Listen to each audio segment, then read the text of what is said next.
child, Jesus Christ, was born on Christmas Day. And man will live forevermore because of Christmas Day.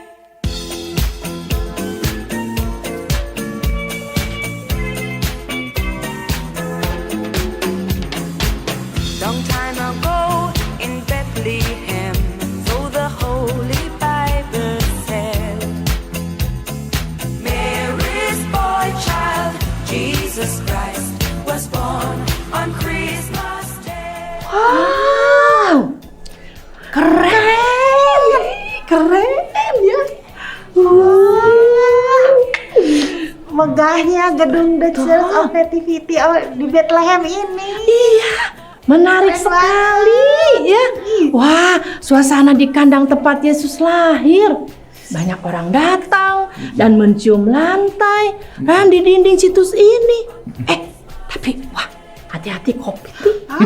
Kopi.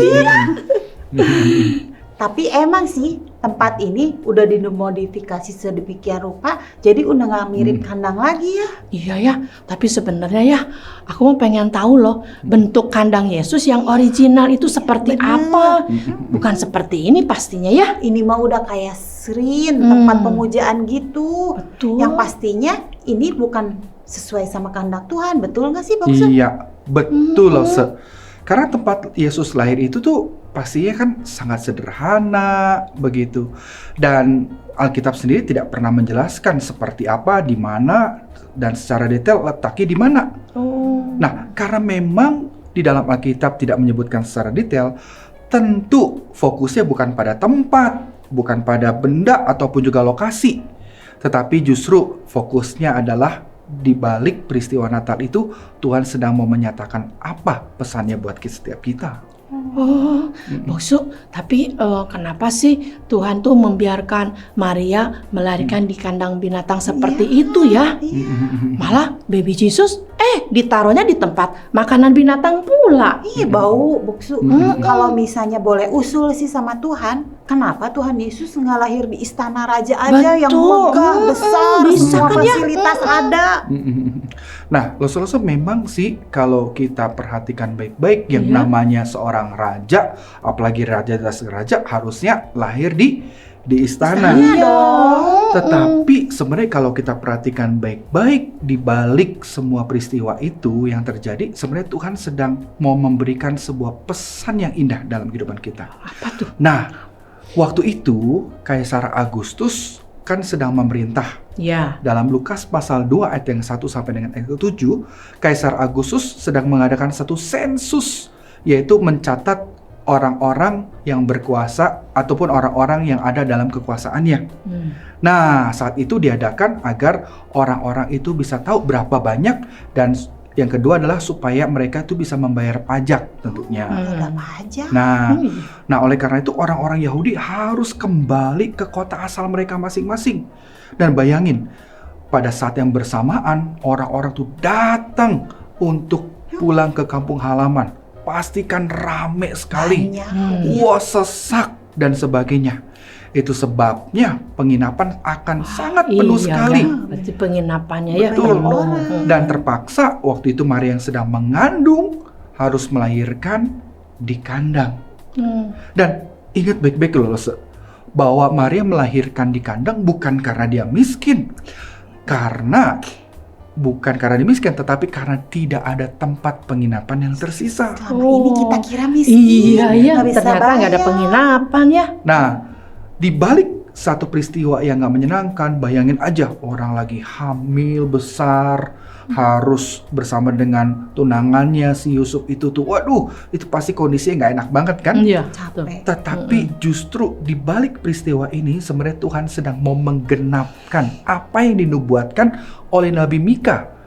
Sebagaimana tertulis dalam Mika pasal 5 yang pertama dikatakan, tetapi engkau, hai Bethlehem Efrata, hai yang terkecil di antara kaum Yehuda, daripadamu akan bangkit bagiku seorang yang akan memerintah Israel, yang permulaannya sudah sejak purbakala, sejak dahulu kala. Pernah dengar. Iya, Betul. betul. Dan waktu bayi Yesus diletakkan di palungan, itu sebenarnya Tuhan memakai palungan itu sebagai tanda atau bukti bahwa Sang Juru Selamat itu betul-betul lahir ke dalam dunia.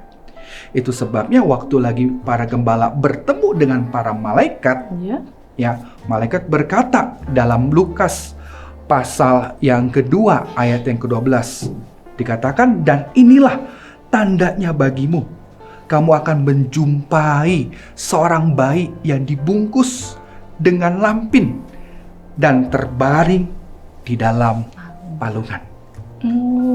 Wah, kalau begitu ya, berarti semua peristiwa yang terjadi saat itu merupakan rancangan ajaib Allah bagi umat manusia ya?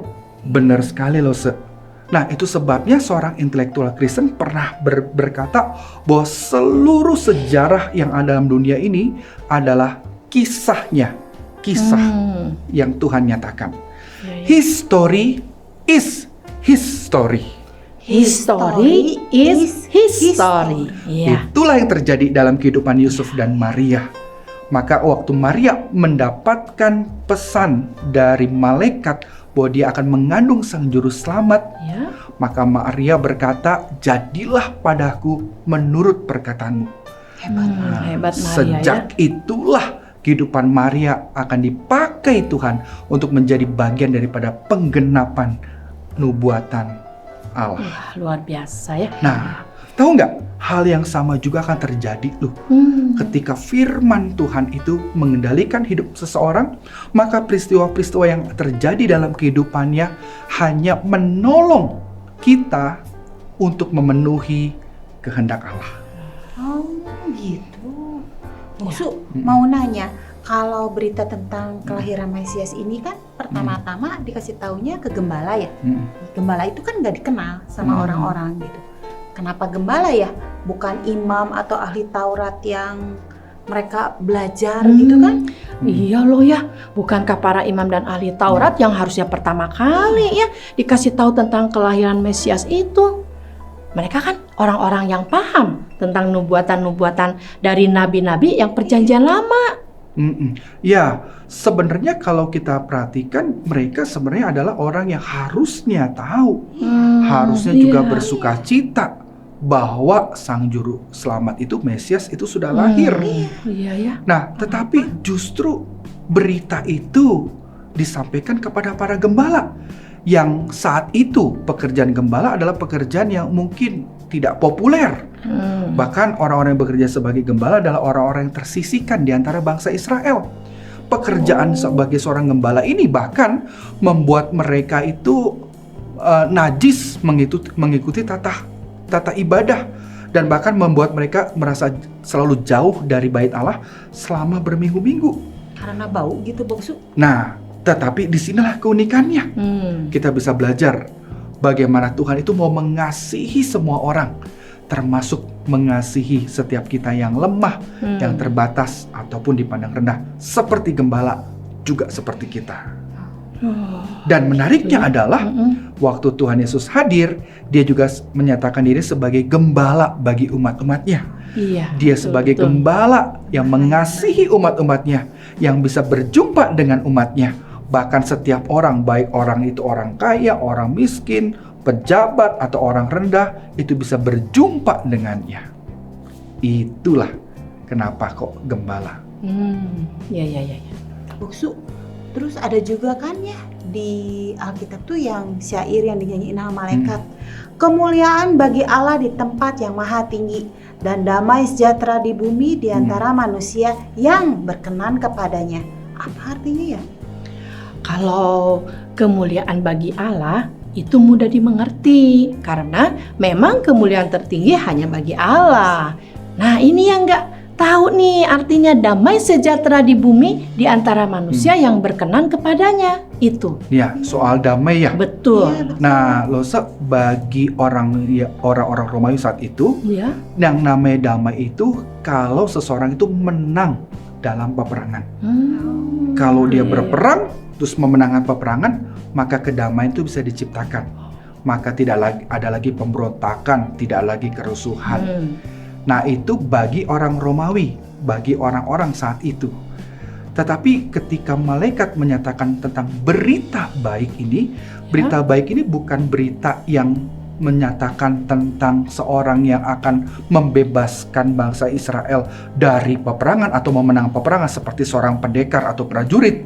Bukan seorang hakim atau seorang revolusioner, tetapi justru berita baik ini adalah tentang kehadiran Sang Juru Selamat, yaitu anaknya sendiri, hadir sebagai manusia, Mesias bagi setiap umat manusia.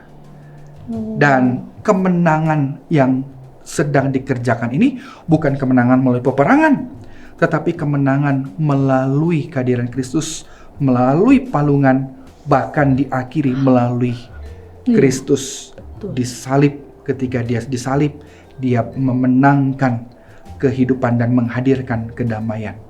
Dan yang paling itu, kedamaian dari keselamatan ini itu berbicara soal kedamaian antara Allah dan manusia. Dan itulah menjadi kebutuhan dasar kita, didamaikan oleh Allah.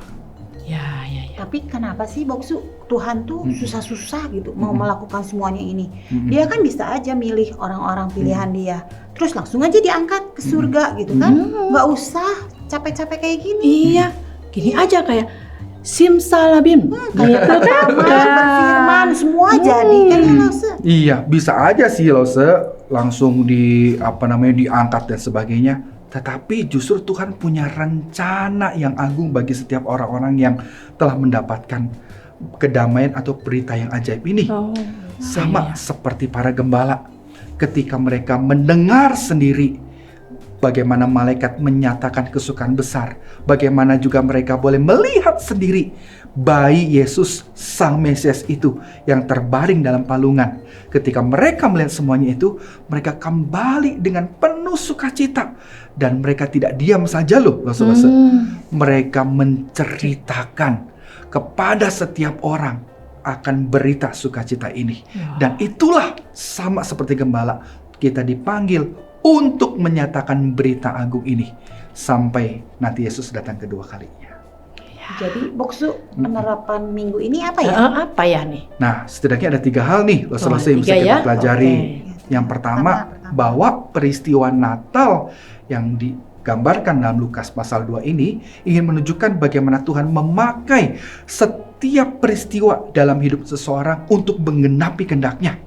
Maka waktu kita mungkin mengalami hal yang gak menyenangkan, hal yang mungkin tidak mengenakan, yuk jangan mengeluh. Namun hadapi dengan penuh sukacita dan pengharapan bahwa semua yang terjadi itu sebenarnya dipakai Tuhan untuk menggenapi kehendak-Nya. Bersyukur ya Boksu ya. Betul sekali, bersyukur. Yang kedua loh selesai. Yang kedua nih. Bahwa peristiwa Natal ini hendak mengungkapkan betapa besarnya kasih Tuhan itu kepada setiap manusia. Ia mau menjadi manusia agar bisa berjumpa dengan kita. Hari ini pun Tuhan ingin kita bisa berjumpa dengannya. Mungkin memang berbeda.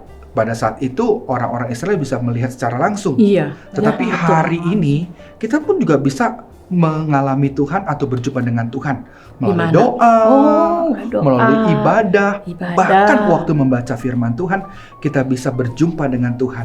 Apa yang mau Tuhan sampaikan dalam kehidupan kita. Yang ketiga Boksu. Yang ketiga, nah peristiwa Natal di sini juga mau mengingatkan bahwa kita tuh sebenarnya dipanggil juga loh sama seperti gembala. Untuk apa? Untuk menceritakan damai, berita damai sejahtera bagi manusia sebagaimana yang sudah dinyatakan melalui kelahiran Tuhan Yesus Kristus. Itu dia loh. Menceritakan ya. Bercerita. Betul. Udah deh, terima kasih Boksu ya. Thank Penjelasannya you. jelas banget jadinya. Betul, ya. jadi ngerti ya. Terima kasih juga Lause. Terima kasih juga para Thank parents you. yang sudah nonton podcast ini. Tuhan Sampai Yesus jumpa. memberkati. Bye.